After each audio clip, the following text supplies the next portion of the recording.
Hi, I'm Dr. Mark Rosenberg, and today we're going to talk about carpal tunnel syndrome. And I'm going to give you a little anatomy overview first. In your wrist, there are 8 little bones. I'm not going to go over the names because you won't remember them anyway. There's the ligament that goes across here called the flexor retinaculum, that's good to remember, okay? And then underneath it are 3 nerves: the radial, the median, and the ulnar nerve. If there's scar tissue that builds up in the wrist from repetitive use, like using the mouse or phones, typing, or from injuries, sudden impact, you can get an adhesion between the nerves, the flexor retinaculum, and those 8 little bones in the wrist. What winds up happening is you get pain in the fingertips. One of the ways to test to see if you do indeed have carpal tunnel syndrome is to take your middle finger and to tap. And if this sends a shocking pain or numbness to your fingertips, you have an adhesion here. Now, it's also very possible for the nerve to get trapped in the neck. Okay, and that's something that you would need. You can't fix that yourself. You really have to go to a chiropractor to see that, to fix that. So go see a chiropractor. But there's a lot you could do for carpal tunnel. Now, I work on a lot of people with carpal tunnel syndrome, and there are manipulations I can do to the wrist.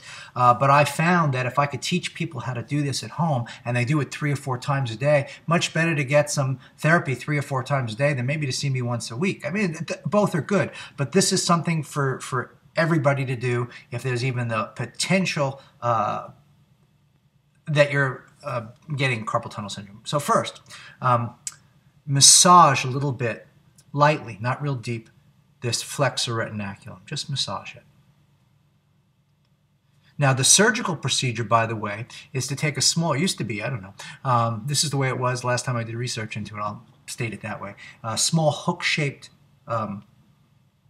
tiny hook-shaped little instrument. They would go in there and they would scrape away the scar tissue, small little scar. And what would happen is it would work, it would take away the pain, but because there was still issues going on in the bones and weaknesses and tension in the muscles, the problem would come back. So we're going to not only work on getting rid of some of the symptoms, but also work on getting rid of some of the root cause of why this happened to you. So first, massage a little bit, okay? Then we're going to stretch. Now, this is going to hurt a little bit, because you're stretching, and what it's going to do is it's going to pull the median, ulnar, and radial nerves through their sheaths where they're being adhered. So you want to stretch a little bit. A lot of people are going to be like this or like this. Stretch. And you hold it. How long do you massage it for? 35, 40 seconds, a minute. You could even use your other palm to massage this. So you want to get it warmed up. You're thinking about breaking up adhesions. What's an adhesion? If I glue my shirt to my skin here, if I go to raise my arm, I can't raise my arm because it's stuck. I'd have to tear it in order to raise it because the shirt has to slide along the arm as I raise it. You get adhesions anywhere, and adhesions lead to more scar tissue. Scar tissue it gets a little bit more like concrete. One study showed that adhesions and scar tissue start getting laid down within hours of having an injury. So I work on my hands every day because I work with my hands. Who doesn't? So you can massage this way. Okay, now what you want to do after you stretch this way is to take your palm this way, grab hold of what's called the thenar eminence, and stretch this way.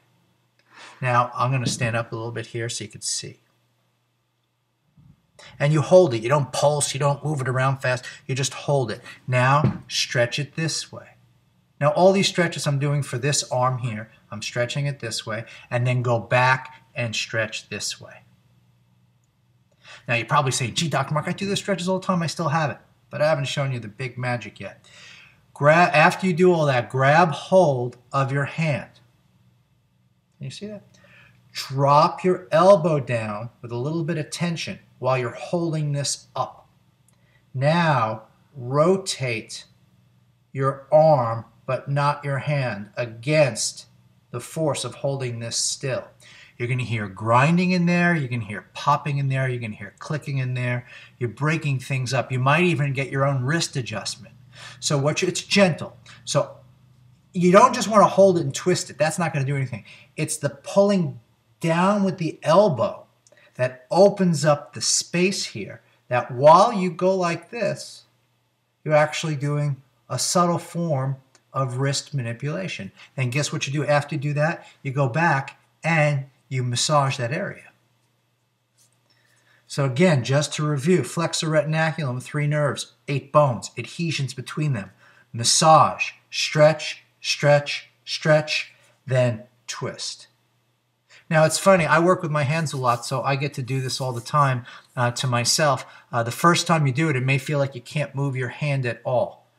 It takes a certain amount of coordination to move the forearm. I shouldn't say the hand. It takes a certain amount of coordination to move the forearm relative to not moving this, and holding this still is it's a different kind of motion.